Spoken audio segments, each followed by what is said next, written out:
स्वागत है आप सभी का एक नई वीडियो में। यदि आप सभी क्लास 7 में हैं तो ये वीडियो आप सभी के लिए बहुत ज़्यादा इंपॉर्टेंट होने वाली है। इस वीडियो के अंदर मैं आप सभी को दक्षता अभ्यास 7 के सभी क्वेश्चनों को सॉल्व कराऊंगा। यदि आप सभी को दक्षता अभ्यास 7 के किसी भी क्वेश्चन को सॉल्व करने में समस्या आ रही है तो आपको इस वीडियो को बड़े ध्यान से देखना है। तो चलिए इसका निर्देश हम पढ़ लेते हैं, देखते हैं क्या दिया गया और इन क्वेश्चनों को किस प्रकार से सॉल्व करेंगे।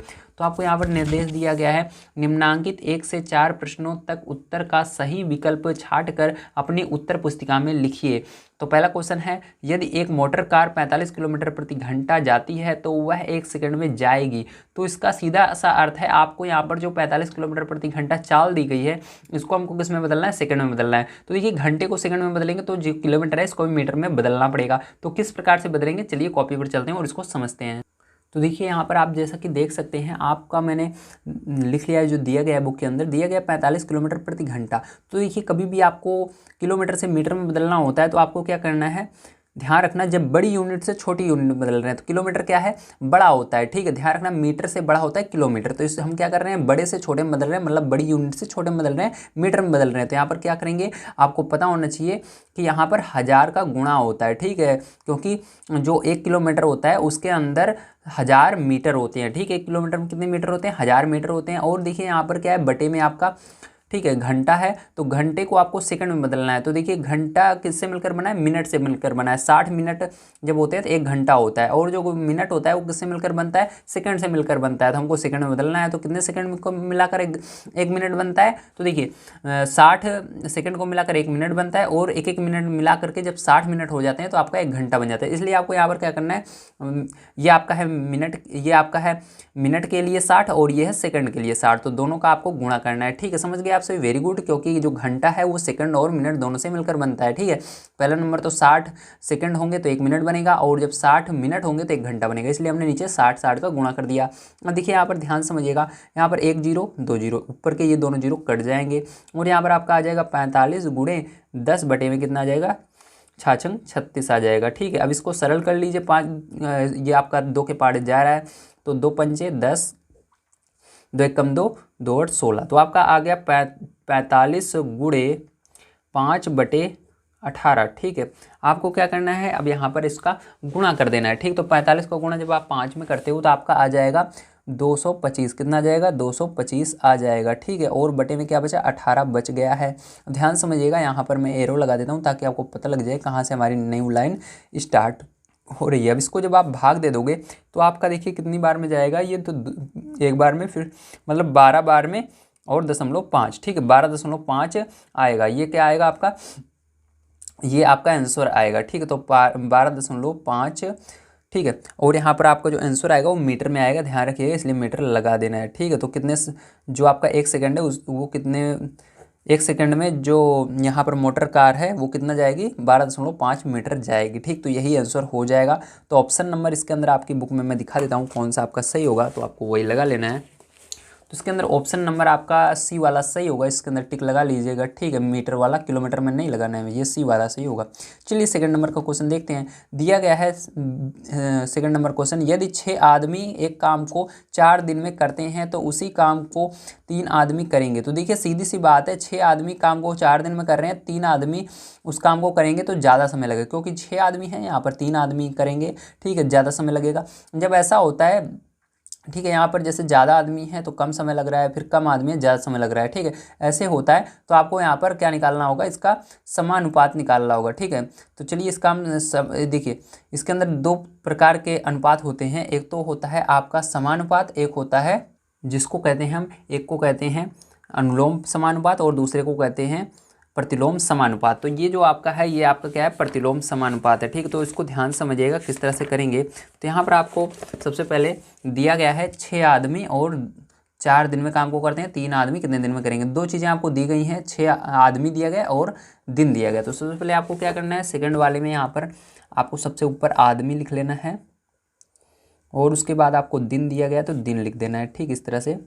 अब देखिए चलिए हम लिख लेते हैं। तो आदमी देखिए आप देख सकते हैं, आपको दिया गया 6 आदमी 4 दिन में कर रहे हैं, तो 6 के साथ यहाँ पर 6 लिखिएगा आदमी में, और दिन में 4 लिखिएगा। अब आपसे आगे कह रहा है 3 आदमी कितने दिन में काम को करेंगे, तो आदमी आपको 3 दिया गया है, अब दिन नहीं पता तो उसको यक्स मान लेना है। अब देखिए ध्यान समझिएगा, क्या करना है आपको, इसके इस तरह से एरो लगाना है, पहले ऊपर से नीचे की ओर लगाना है, ठीक, फिर नीचे से ऊपर की ओर एरो लगाना है। मतलब इसके अंदर उल्टा होगा, 6 आदमी हैं 4 दिन में कर रहे हैं, मतलब देखिए यहाँ पर आदमी ज़्यादा है, काम कम, मतलब काम जल्दी हो रहा है, ठीक। और यहाँ पर आदमी कम है लेकिन काम जल्दी नहीं हो रहा है, देर में हो रहा है। जब ऐसा होता है तो आपको समझ जाना है इसके अंदर उल्टा हो रहा है, ठीक है।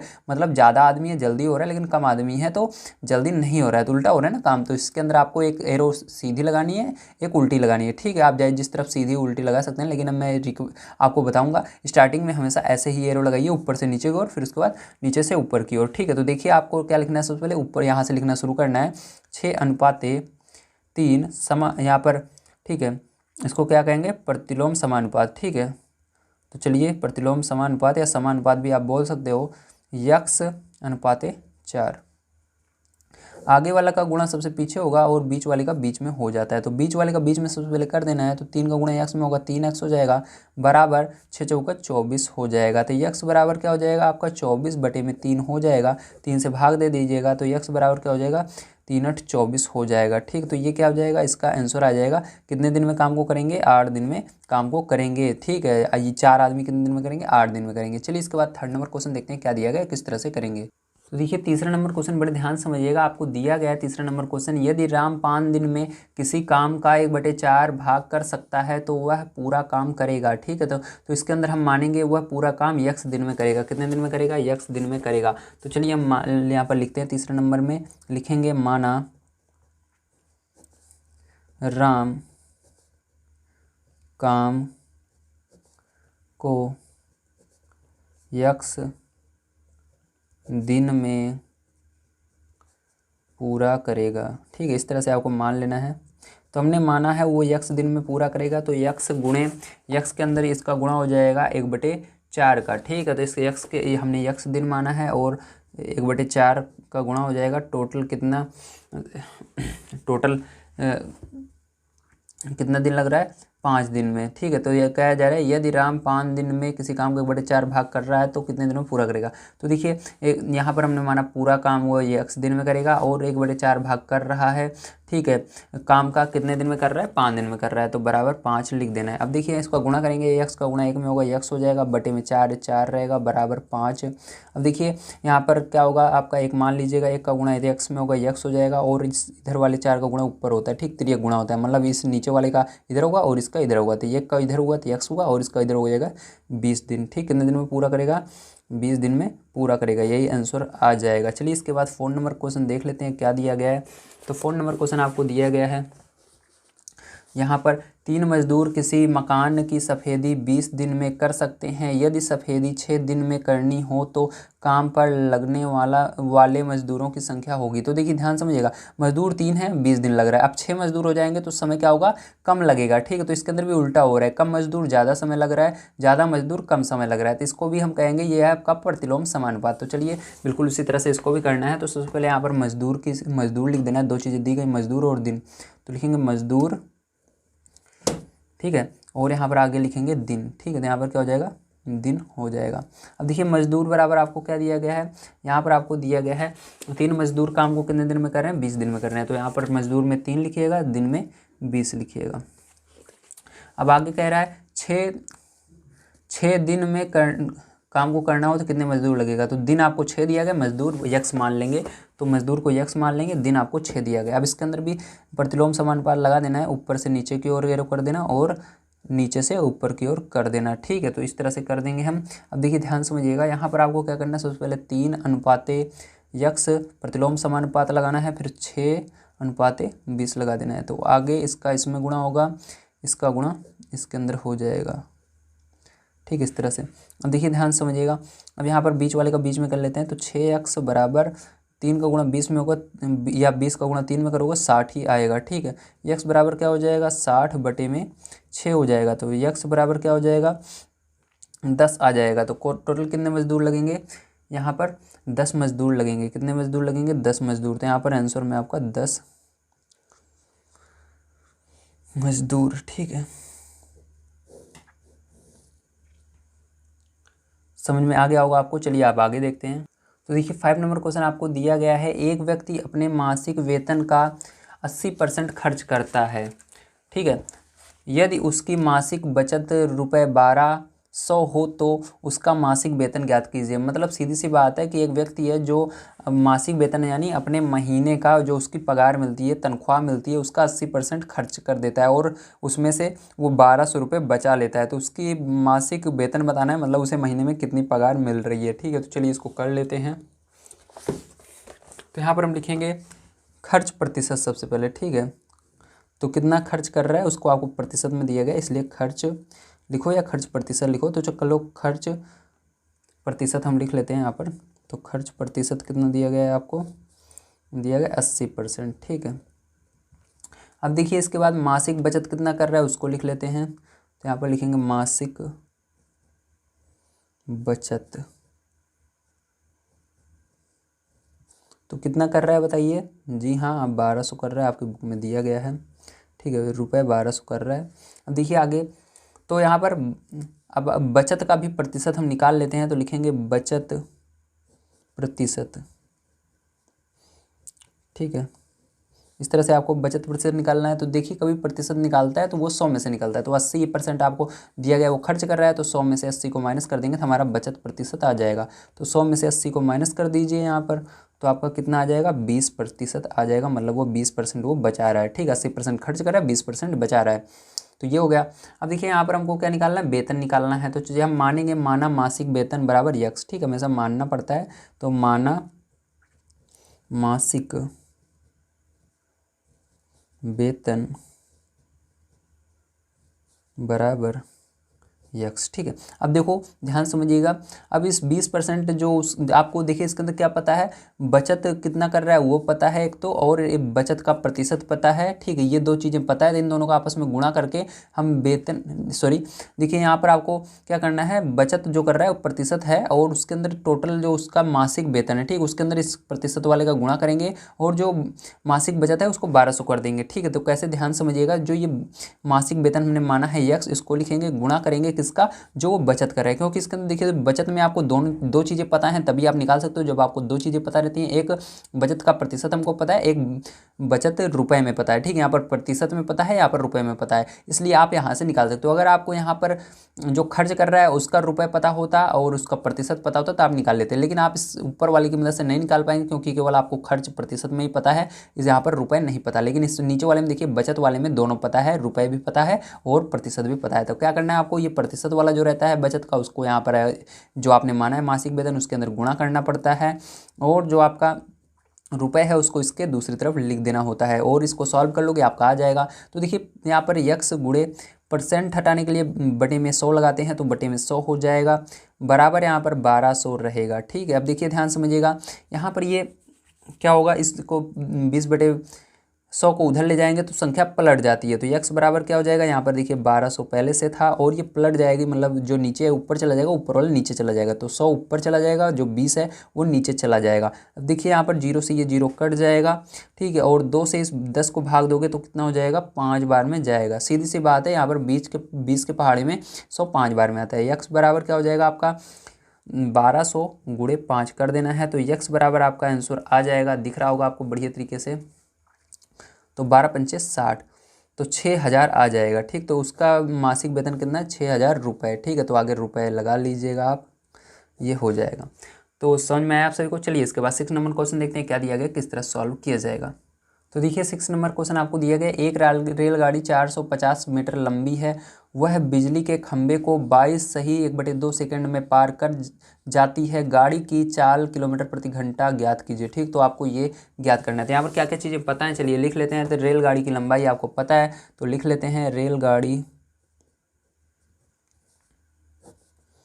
की लंबाई बराबर क्या है आपकी दी गई है, 450 मीटर। ठीक, तो 450 मीटर लिख देंगे यहाँ पर।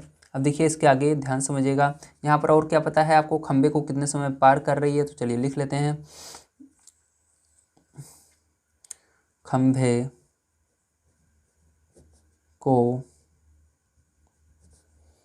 पार करने में लगा समय। ठीक है। तो कितना समय लग रहा है, 22 सही 1/2, ठीक है।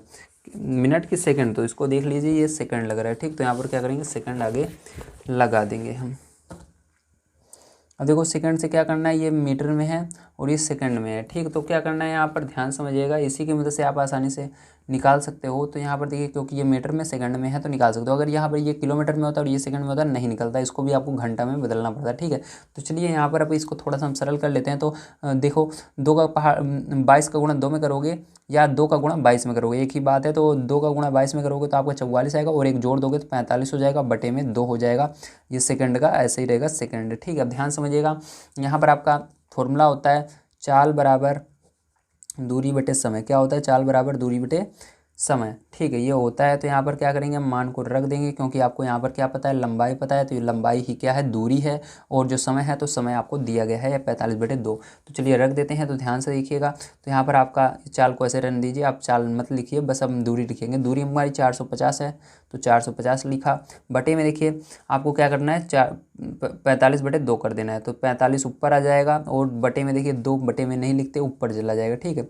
2 इस ऊपर वाले को नीचे लिखना है, और जो नीचे रहता है उसको ऊपर लिख देते हैं, ठीक। इस तरह से समझ में आया आप सभी को। अब देखिए यहाँ पर 45 से इसको भाग दोगे तो 10 बार में चला जाएगा, और यहाँ पर आपका बच गया 10 × 2, ठीक है। तो 10 का गुणा 2 में होगा, तो 10 × 2 बचा है, तो 10 का गुणा 2 में होगा, तो आपका क्या आ जाएगा, 20 आ जाएगा। तो 20 किस में आया, देखिए यहाँ पर मीटर प्रति सेकंड में आया। किस में आया, मीटर प्रति सेकंड में चल रहा था, ठीक है। तो मीटर प्रति सेकंड में, तो यहाँ पर मीटर प्रति सेकंड में आया है, इस तरह से। चलिए मीटर प्रति सेकंड में है, तो इसको क्या करेंगे, हम बदल देंगे। अब आगे हमको बदलना पड़ेगा, क्योंकि आपको उत्तर कह रहा है किलोमीटर प्रति घंटा में बताइए, तो मीटर प्रति सेकंड से आपको इसको बदलना पड़ेगा। तो कैसे बदलते हैं, चलिए उसको देख लेते हैं हम। तो देखिए यहाँ पर आपका क्या आया, मीटर प्रति सेकंड में उत्तर आया है। तो देखिए 20 है। अब देखो यहाँ पर आपको क्या करना है, मीटर से आपको किलोमीटर में बदलना है। तो किलोमीटर में बदलने के लिए बताओ, मीटर छोटी यूनिट होती है, बड़ी यूनिट होती है। तो आपको ध्यान रखना है, जो मीटर होती है छोटी यूनिट होती है, जो किलोमीटर होती है बड़ी यूनिट होती है। तो जब आप बड़ी यूनिट में बदलते हो तो आप भाग देते हो। तो आप किससे भाग दोगे, तो आपको पता होना चाहिए 1 मीटर में कितने किलोमीटर, 1000 होते हैं। तो 1000 से आपको इसके अंदर भाग देना है। और देखिए सेकंड जो है ये छोटी यूनिट है, और जो घंटा है बड़ी है, तो इसके अंदर कितना करना है आपको, 3600 से ऊपर कर देना है। जो नीचे रहेगा उसके उल्टा करते हैं। जैसे देखो यहाँ मीटर था, तो मीटर ऊपर है, तो नीचे इसके अंदर हम लिखेंगे, ठीक है, 1000 को। अब देखो यहाँ पर सेकंड जो है नीचे है, अब यहाँ पर जो 3600 है उसको ऊपर लिखेंगे, ठीक है। क्यों 3600 लिखा, क्योंकि देखिए सेकंड जो है वो सेकंड मिल करके 60 सेकंड मिल करके कितना बनेगा, मिनट बनेगा। फिर 60 मिनट मिल करके घंटा बनेगा। तो 60 का गुणा होगा 3600 आ जाएगा, ठीक है। अब देखो ध्यान समझिएगा, यहाँ पर आपका 1 0 2 0 कट गया, और ये 0 भी कट गया। तो आपका क्या बच गया यहाँ पर, तो यहाँ पर आपका बच गया, ये आपका बन चुका है किलोमीटर प्रति घंटा, ठीक। तो यहाँ पर किलोमीटर प्रति घंटा कर देते हैं, किलोमीटर प्रति घंटा बन चुका है। अब देखिए यहाँ पर ध्यान समझिएगा, आपका 36 2 बच गया, तो 36 × 2, ठीक है। तो 36 का गुणा 2 में कर दोगे तो आपका क्या आ जाएगा, 72 आ जाएगा। तो यही आंसर आएगा 72, ठीक है। तो किलोमीटर प्रति घंटा में आ रहा है, तो यहाँ पर 72 किलोमीटर प्रति घंटा। तो इस तरह से आपको इसका आंसर लिखना था। तो उम्मीद है आप सबको समझ में आया होगा किस तरह से इसको करेंगे। चलिए यहाँ पर ये आंसर हो जाएगा। अब इसके बाद हम देखते हैं अपना अगला क्वेश्चन क्या दिया गया और इसको किस प्रकार सॉल्व करेंगे। तो चलिए अब हम देखते हैं 7 नंबर क्वेश्चन क्या दिया गया और इसको किस प्रकार से करेंगे। दिया गया है 2 साइकिल चालक क्रमशः 10 किलोमीटर प्रति घंटा तथा 12 किलोमीटर प्रति घंटा की चाल से एक ही निश्चित स्थान से विपरीत दिशाओं में चलते हैं। 5 घंटे बाद दोनों एक दूसरे से कितनी दूरी पर होंगे, इसको आपको बताना है। ध्यान समझिएगा कैसे करेंगे इसको। तो इसको करने के लिए आपको सबसे पहले कुछ चीज़ें हैं जो समझना होगा यहाँ पर। तो यहाँ पर ध्यान से समझिएगा। तो यहाँ पर मैं आपको कुछ चीज़ें हैं जो समझाना चाहूँगा। तो यहाँ पर स्केल की मदद से मैं क्या कर रहा हूँ, एक लाइन बना रहा हूँ, ठीक है।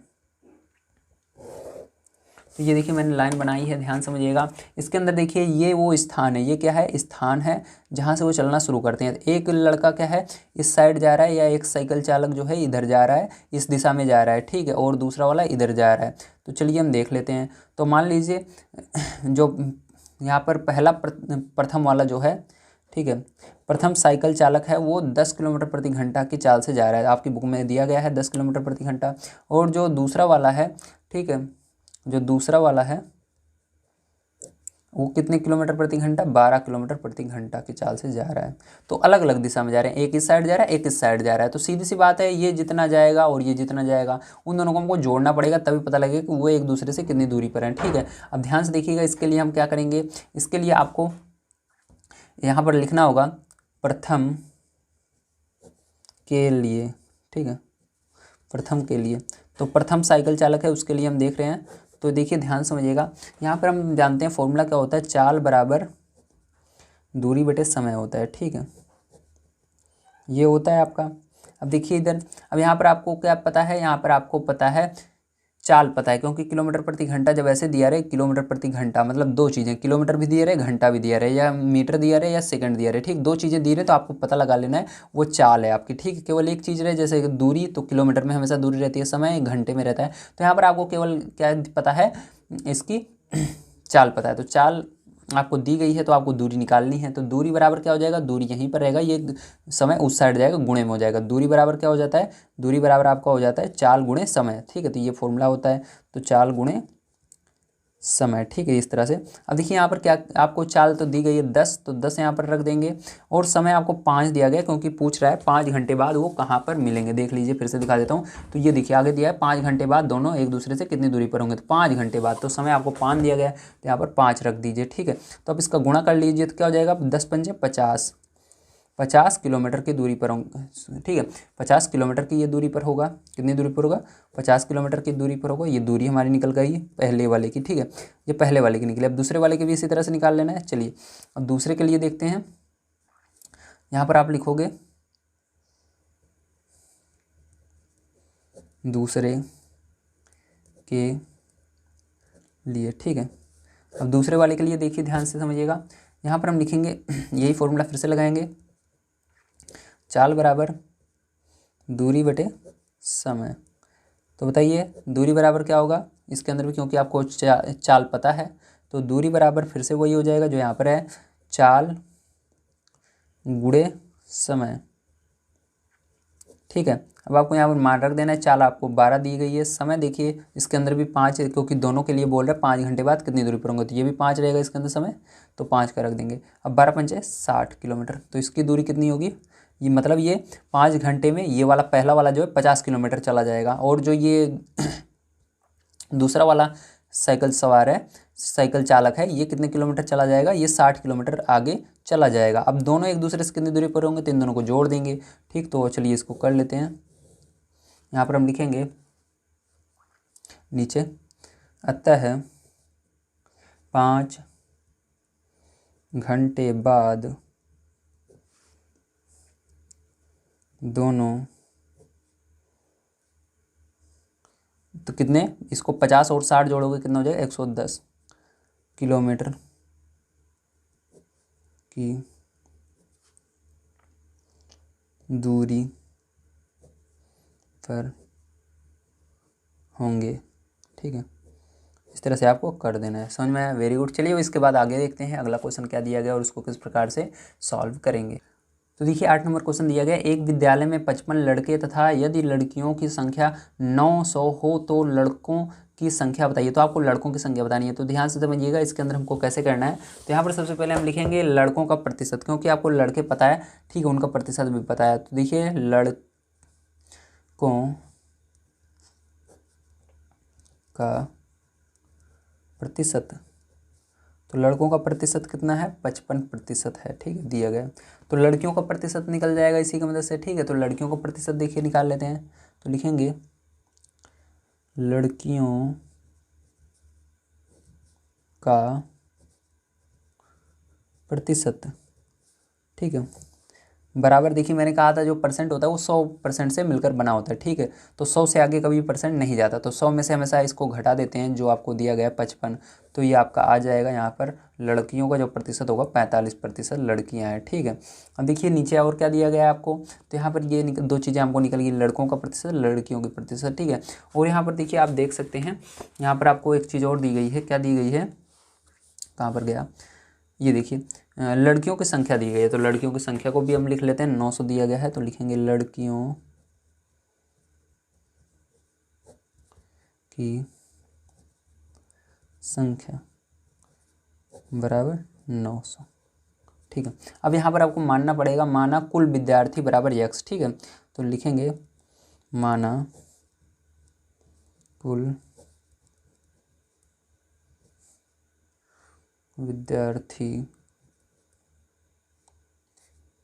विद्यार्थियों, ऐसे लिख देते हैं विद्यार्थियों की संख्या संख्या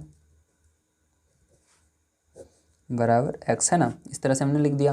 अब देखिए ध्यान समझिएगा, अब इसके बाद क्या करेंगे, मैंने कहा था इसके अंदर जो जिस चीज़ का आपको प्रतिशत भी पता रहता है, संख्या भी पता रहता है, उसकी मदद से हम क्या निकाल सकते हैं, कुल संख्या निकाल सकते हैं। तो देखिए लड़कियों की जो है वो संख्या भी हमको पता है और इसका प्रतिशत भी पता है, तो इसकी मदद से क्या निकालेंगे हम, यहाँ पर कुल कितने विद्यार्थी हैं इसको निकाल सकते हैं। तो कैसे निकालते हैं, जो प्रतिशत रहता है और जो हमने माना रहता है कुल विद्यार्थी, उसके अंदर गुणा किया जाता है। तो चलिए यहाँ पर देखिए हमने माना है कुल विद्यार्थी x, तो x के अंदर क्या होगा, जो लड़कियों का प्रतिशत है उसका गुणा हो जाएगा और जो लड़कियों की संख्या है उसको बराबर के दूसरे साइड रख देते हैं इस तरह से, ठीक है, इस तरह से रख दिया जाता है। अब इसको सरल कर लेंगे तो यहाँ पर क्या हो जाएगा, x गुणे 45 बटे में क्या हो जाएगा 100 हो जाएगा, ठीक है, बराबर 900। अब इसको क्या करेंगे, उस साइड ले जाएंगे तो पलट जाएगी संख्या, तो x बराबर क्या हो जाएगा 900 हो जाएगा, गुणे में ये 100 ऊपर चला जाएगा और ये जो 45 है नीचे आ जाएगा। 45 से 90 में भाग दे दोगे तो 45 दूना 90, लेकिन एक जीरो बच रहा है, जीरो लगा देंगे तो x बराबर क्या हो जाएगा आपका 20 गुणे 100 हो जाएगा। तो अब इसका गुणा कर दोगे तो x बराबर कितना आया,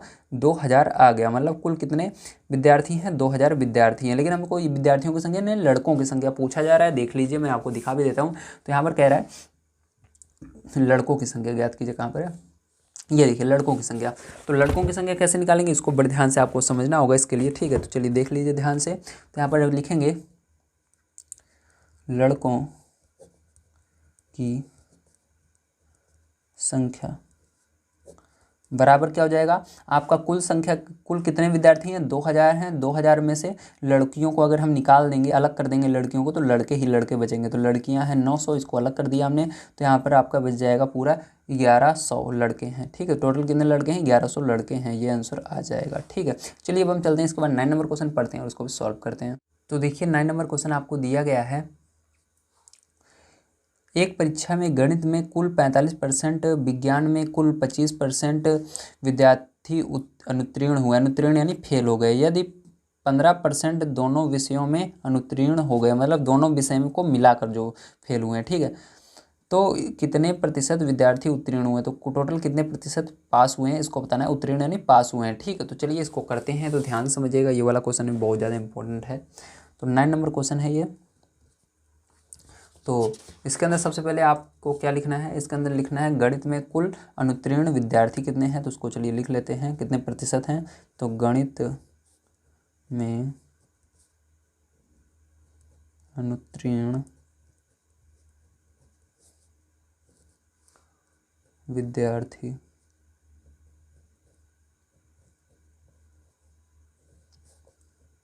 बराबर कितने हैं, 45% हैं, ठीक है। तो 45% लिख देंगे। अब देखो विज्ञान में भी आपको दिया गया है, तो विज्ञान में अनुत्तीर्ण, अनुत्तीर्ण यानी फेल, ठीक है, विद्यार्थी कितने हैं, तो दिया गया है 25% है, ठीक है। मतलब केवल एक विषय की बात हो रही है यहाँ पर, केवल एक विषय में गणित में फेल हुए हैं लेकिन विज्ञान में पास हुए हैं। इस वाले में केवल विज्ञान में पास हुए हैं, गणित में, मतलब विज्ञान में देखिए यहाँ पर गणित में फेल हुए हैं, विज्ञान में पास हुए हैं। इसके अंदर विज्ञान में फेल हुए हैं, गणित में पास हुए हैं। लेकिन यहाँ पर कुछ ऐसे भी बचे हैं दोनों में फेल हो गए हैं, गणित में भी फेल हैं, विज्ञान में भी फेल हैं। तो उसको भी लिख लेना है आपको, लिखेंगे दोनों विषयों में अनुत्तीर्ण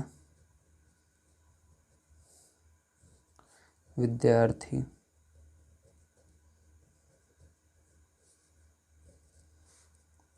कितने हैं, 15% हैं, ठीक, 15% है। ध्यान से देखिएगा, अब आपको लिखना है केवल गणित में अनुत्तीर्ण विद्यार्थी, ठीक, केवल गणित में कितने बच्चे फेल हुए हैं। तो लिखेंगे केवल गणित में अनुत्तीर्ण विद्यार्थी, तो केवल गणित विषय में कितने बच्चे अनुत्तीर्ण हुए हैं, ध्यान से देखिएगा। तो देखिए ये दोनों में हुए हैं, तो क्या करना है आपको, 45 में से ये जो दोनों में हुए हैं इनको माइनस करना है, ठीक है। तो 45 में से इसको माइनस कर देंगे 15 को, ठीक, क्योंकि ये दोनों में हुए हैं। तो यहाँ पर कितना आ जाएगा आपका प्रतिशत, तो यहाँ पर आपका आ जाएगा 30% ऐसे बच्चे हैं जो केवल गणित विषय में फेल हुए हैं, ठीक, इसमें गणित में फेल हुए हैं। अब इसी तरह से आपको विज्ञान का भी निकाल लेना है, चलिए निकाल लेते हैं। केवल विज्ञान में अनुत्तीर्ण विद्यार्थी, ठीक है। तो उसके लिए क्या करना है, ध्यान समझिएगा। तो विज्ञान में 25% है, 25% माइनस 15%, ठीक है। तो इसको माइनस कर देते हैं, तो क्या हो जाएगा आपका 10% आ जाएगा। तो 10% ऐसे विद्यार्थी हैं जो केवल विज्ञान में फेल हुए हैं। अब देखो, अब लिखेंगे कुल अनुत्तीर्ण, यानी टोटल कितने बच्चे फेल हुए हैं, ठीक है। तो कुल अनुत्तीर्ण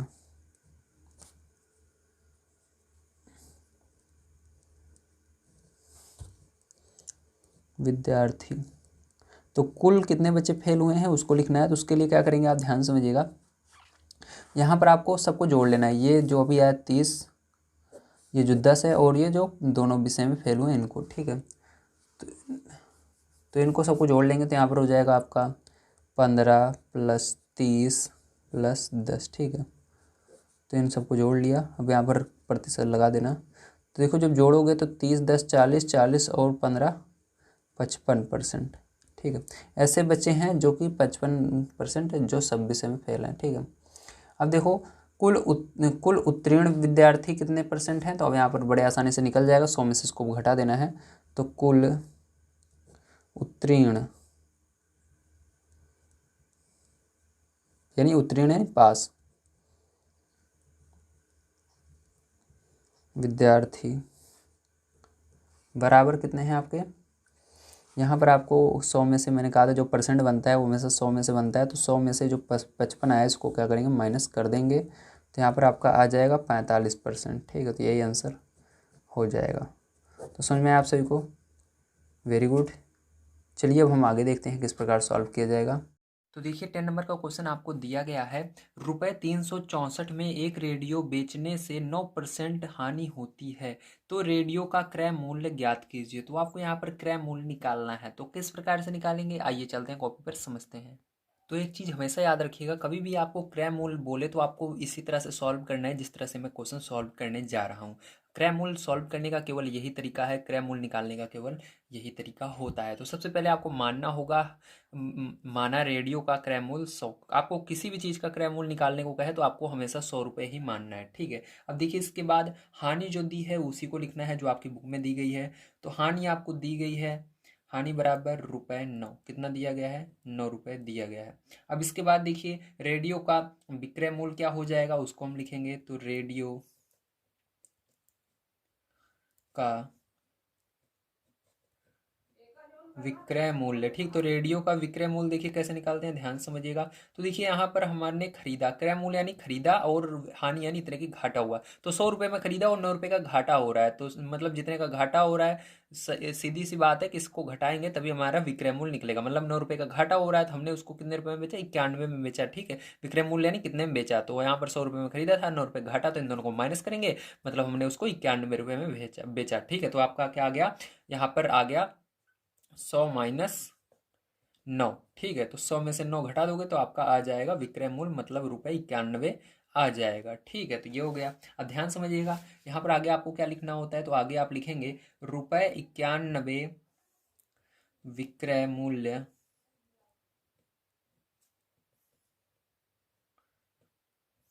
है,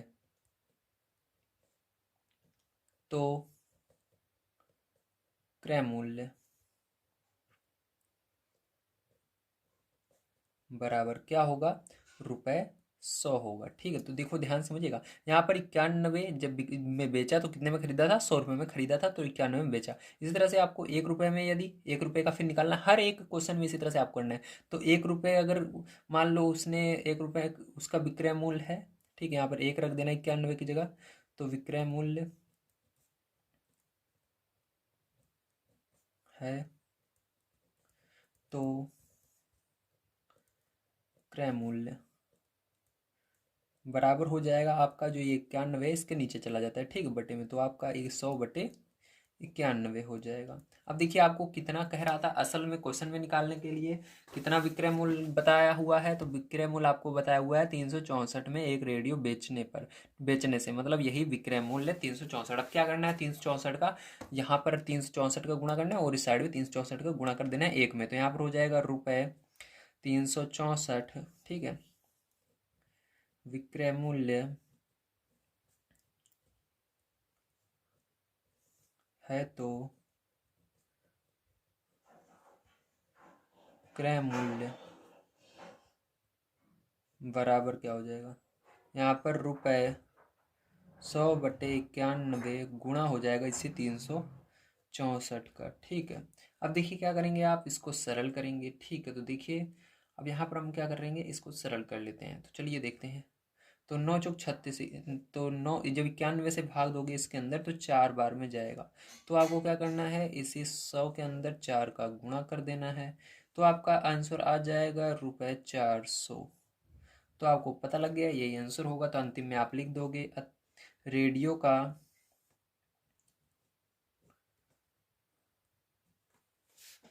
क्रय मूल्य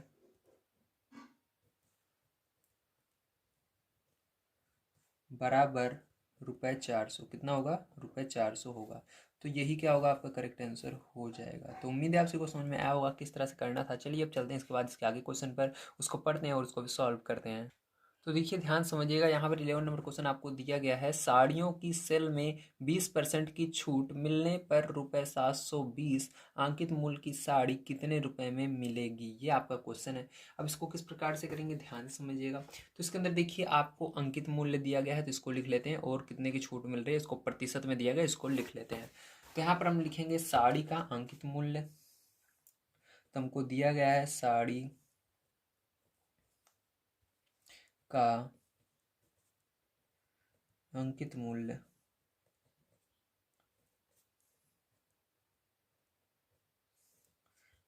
तो दिया गया है आपको ₹720। ठीक है, और यहाँ पर छूट कितनी दी गई है, तो छूट बराबर आपका है, ठीक है, छूट किसमें, प्रतिशत में है, तो छूट प्रतिशत दिया गया है आपको 20%। ठीक है, चलिए अब आगे देखिए, यहाँ पर अब हम क्या निकालेंगे, छूट की राशि निकालेंगे। ठीक है, कितने रुपए की छूट मिली, तो यहाँ पर लिखेंगे छूट धनराशि, छूट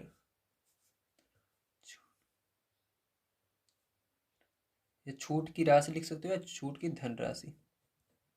ठीक है, छूट की धनराशि। तो चलिए अब देखिए इसको कैसे निकालते हैं, ध्यान समझिएगा। इसके लिए आपको इन दोनों का आपस में गुणा कर देना है, तो आपको पता लग जाएगा कितने % की छूट मिली है। ठीक है, तो चलिए हम इसका आपस में गुणा कर लेते हैं। तो यहाँ पर देखो हमको ₹720 यानी कुल मूल्य साड़ी का 720 है, उस पर 20% की छूट मिल रही है, तो 20% लिख देना है। अब देखो इसको सरल कर लेंगे, तो यहाँ पर रुपए हटा दीजिएगा, 720 गुणे 20 बटे में ये जो है परसेंट हटाते हैं तो बटे में 100 लग जाता है, 100 लग जाएगा। 2 जीरो से ये 2 जीरो कट जाएंगे आपके, और यहाँ पर देखिए 72 दूना कितना हो जाएगा आपका, 144 हो जाएगा। तो ₹144 की छूट हुई है। ठीक है, तो हमको पता चल गया कितने रुपए की छूट मिली, 144 की छूट मिली है। लेकिन यहाँ पर हमको छूट नहीं पूछ रहा था, यहाँ पर हमको पूछ रहा है विक्रय मूल्य। ठीक है, तो विक्रय मूल्य कैसे निकालेंगे, ध्यान से देखिएगा। तो आपका होता है फॉर्मूला, विक्रय मूल्य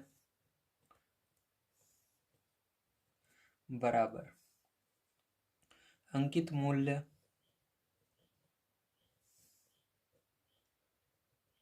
माइनस छूट, ये होता है आपका फॉर्मूला। तो इसी पर रख देंगे हम मान को। तो यहाँ पर देखिए हमारा अंकित मूल्य दिया गया है बुक के अंदर पहले से ही 720, तो 720 रख देंगे, और हमने 20% की छूट निकाली, कितनी आई, 144 रुपये आ गई। इसको जब आप माइनस कर लोगे तो आपका आ जाएगा यहाँ पर 576। अब देखिए रुपए में है तो रुपए लगा देंगे, क्योंकि ये पैसे की बात हो रही है, रुपए लगाना जरूरी है। तो यही आंसर हो जाएगा। आपको समझ में आया होगा किस तरह से आपको इसको करना था। चलिए इसके बाद देखते हैं 12 नंबर क्वेश्चन क्या दिया गया और इसको किस प्रकार सॉल्व करेंगे। तो देखिए 12 नंबर क्वेश्चन आपको दिया गया है, किरण ने डाकघर में बचत बैंक खाते में ₹1600 जमा किया। उसने 3 वर्ष तक इसमें से कोई धन नहीं निकाला, 3 वर्ष बाद सारा धन निकाल लिया, बताइए उसे कुल कितने रुपए ब्याज मिले यदि डाकघर में ब्याज दर 5% वार्षिक चक्रवृद्धि हो। तो इसको आपको बताना है। तो देखिए यहाँ पर क्या क्या चीजें ज्ञात हैं, सबसे पहले हम इसको लिख लेते हैं। तो ध्यान से देखिएगा, पहले नंबर का क्वेश्चन में आपको पहला नंबर मूलधन पता है। तो मूलधन क्या होता है? मूलधन होता है जितना पैसा उसने जमा किया, कुल धनराशि, ठीक है, जो उसके पास थी। तो मूलधन को इंग्लिश में हम पी से डिनोट करते हैं।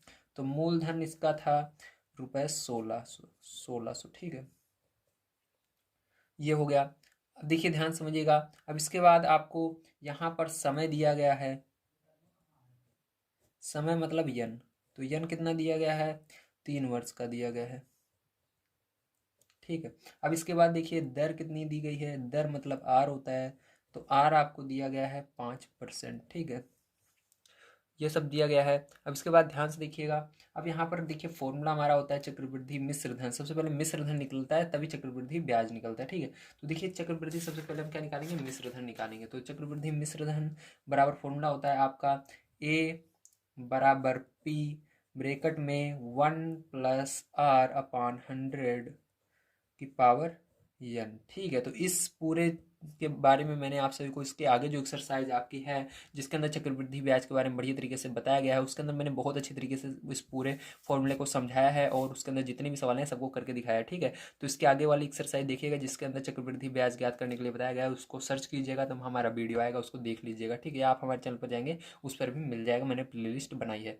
अब देखिए यहाँ पर आपको सभी मानों को रख देना है। तो देखिए यहाँ पर पी का मान 1600 है, तो 1600 रख देंगे और यहाँ ब्रैकेट लगाएंगे। 1+r का मान देखिए कितना है? 5 है, तो 5 रखेंगे बटे में 100।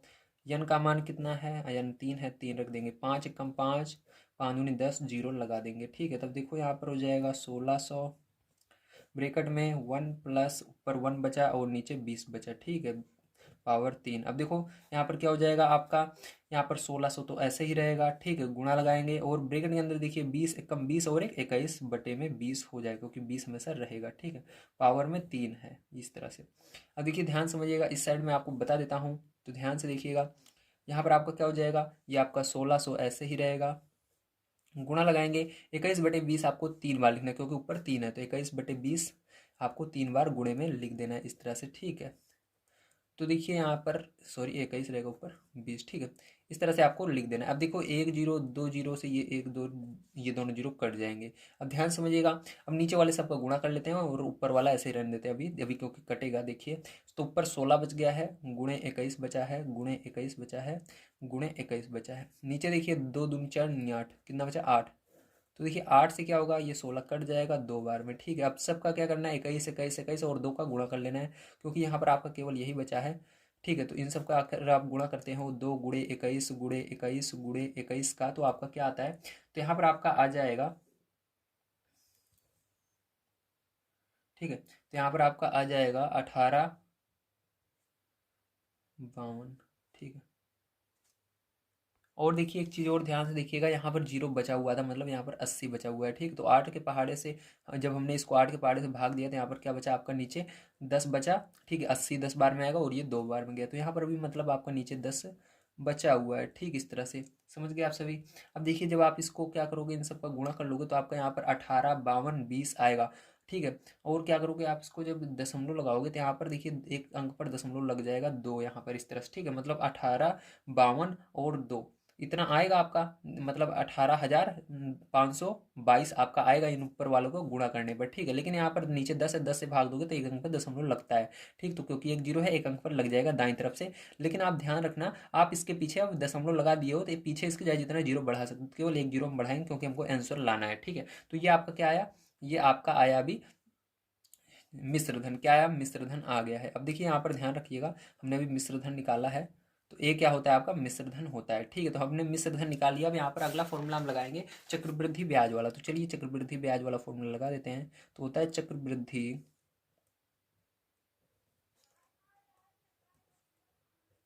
ब्याज बराबर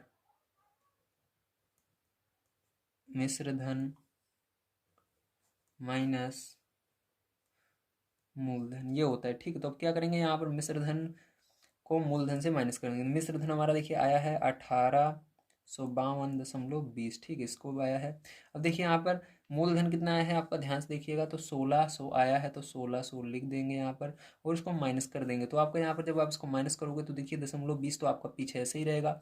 अब देखिए यहाँ पर जब माइनस करोगे तो यहाँ पर आपका क्या आ जाएगा, ध्यान से देखिएगा, तो इसको माइनस करने पर बड़ा ये वाला है, तो 2 में से 0 जाएगा तो 2 ही आएगा, 5 में से 0 जाएगा 5 ही आएगा, 8 में से 6 जाएगा 2 आएगा और 1 में से 1 0। तो आपका यहाँ पर आंसर क्या जाएगा, आंसर आ जाएगा ₹252.20, यही करेक्ट आंसर हो जाएगा। ठीक है, तो उम्मीद है आपसे को समझ में आया होगा किस तरह से इसका आंसर निकालना था। चलिए अब हम चलते हैं इसके बाद नेक्स्ट क्वेश्चन पर, उसको पढ़ते हैं और उसको भी सॉल्व करते हैं। तो देखिए लास्ट क्वेश्चन दिया गया है, माजिद ने डाकघर के सावधि जमा खाते में ₹5,000 2 वर्ष के लिए जमा किए, 2 वर्ष बाद उसे कुल कितने रुपए मिले। कुल कितने रुपए मिले कभी पूछे तो इसका मतलब वहां पर मिश्र धन पूरा है, क्योंकि जो उसने पैसा जमा किया तो वो भी मिलेगा और जो ब्याज बढ़ा है वो भी, मतलब दोनों को जब मिलाते हैं तो मिश्र धन बनता है। तो आपसे मिश्र धन पूछ रहा है यदि ब्याज दर 8% वार्षिक चक्रवृद्धि हो। तो चलिए इसको भी इसी फॉर्मूले से हम करेंगे जो भी हमने किया था। तो 13 नंबर क्वेश्चन है, देखिए क्या क्या चीजें आपको दी गई हैं। तो यहाँ पर आपको मूलधन दिया गया है, मतलब P बराबर दिया गया है कितना, रुपए 5,000 दिया गया है। ठीक है, तो ये P जो होता है ये मूलधन होता है, और समय मतलब N बराबर आपको दिया गया है 2 वर्ष, और उसके बाद आपको दर मतलब R दिया गया है यहाँ पर 8%। अब यहाँ पर उसी फॉर्मूले पर रख देंगे जो हमारा होता है मिश्र धन बराबर, तो A बराबर, A क्या है मिश्र धन, A बराबर P ब्रैकेट में 1 + R/100 की पावर N, है ना, ये होता है फॉर्मूला। अब इसी पर रख देंगे। अब यहाँ पर देखिए जो जो मान हमको पता है, चलिए रख देते हैं। P यानी 500, 5,000 है, 5,000 रख दिया मैंने। 1 + R क्या है आपका 8 है, 8 रख दिया, बटे में 100 रख दिया, पावर में N यानी 2 रख दिया। ठीक है, तो देखिए अब क्या करेंगे, ध्यान समझिएगा, ये किस पहाड़े से कट रहा है, देखिए 4 के पहाड़े से आपका जा रहा है, तो 4 के पहाड़े से भाग देंगे, 4 दूनी 8 और 4 दूनी 8, 4 पंचे 20। ठीक है, इस तरह से। तो यहाँ पर आपका क्या बचा, यहाँ पर 5,000, ठीक है, ब्रैकेट में देखिए यहाँ पर 1 + ऊपर 2 बटे में 25 और पावर 2। ठीक है, ये बच गया। अब देखिए ध्यान समझिएगा, यहाँ पर 5,000, 25 से कम 25, 25 में 2 जोड़ोगे कितना हो जाएगा, 27 बटे में 25 की पावर क्या आ गया, 2 आ गया। अब देखिए इस साइड में करते हैं इसको, तो यहाँ पर हो गया आपका 5,000। अब देखो 27/25 2 बार लिखना है, तो गुणा लगाएंगे, 27/25 गुणे 27/25, तो 25 के पहाड़े से 50 चला जाएगा, कितनी बार में, 25 से कम 25, 25 दूना 50, तो 2 बार में। तो क्या बचा आपका यहाँ पर, देखिए 2 बचा, और यहाँ पर देखिए 1 2 2 जीरो यहाँ पर बच गया, मतलब 200 ऊपर आया है। ठीक है, जब हम पूरे में इसके अंदर पूरे में भाग देंगे तो यहाँ पर आपका क्या बचा, 200 बचा, गुणे ऊपर 27 बचा, गुणे 27 बचा, और नीचे भी इसके क्या है 25 यहाँ पर है, तो 25 से फिर से इसको भाग देंगे, तो 25 के पहाड़े में 200 कितनी बार में आता है, देखिए 25 के पहाड़े में 100 4 बार में आता है, 200 8 बार में आएगा, तो 8 बार में आ गया। अब क्या करना है आपको, यहाँ पर देखिए 8 बचा, 27 बचा, 27 बचा, अब सबको आपस में गुणा करा देना है। तो यहाँ पर जब आप सबका आपस में गुणा करा लेंगे तो आपका आ जाएगा 5,832। ठीक है, तो यही क्या हो जाएगा, आपका आंसर हो जाएगा। तो उम्मीद है आप सभी को समझ में आया होगा किस तरह से आपको ये पूरी एक्सरसाइज जो आपकी दक्षता अभ्यास 7 है ये सॉल्व करना है। इसके आगे की जितनी भी वीडियो है सबको मैंने प्रोवाइड कर दी है। आप हमारे चैनल पर जाएंगे तो वहाँ पर आपको डिस्क्रिप्शन बॉक्स में प्लेलिस्ट मैंने बना रखी है, वहाँ पर मिल जाएगा, या आप डिस्क्रिप्शन बॉक्स में जाएंगे वहाँ पर भी आपको प्लेलिस्ट अवेलेबल है, आप वहाँ की उसकी मदद से आगे के वीडियो को देख सकते हैं। तो मिलते हैं अगली वीडियो में। वीडियो देखने के लिए धन्यवाद, आप सभी का दिन शुभ हो। Thank you very much.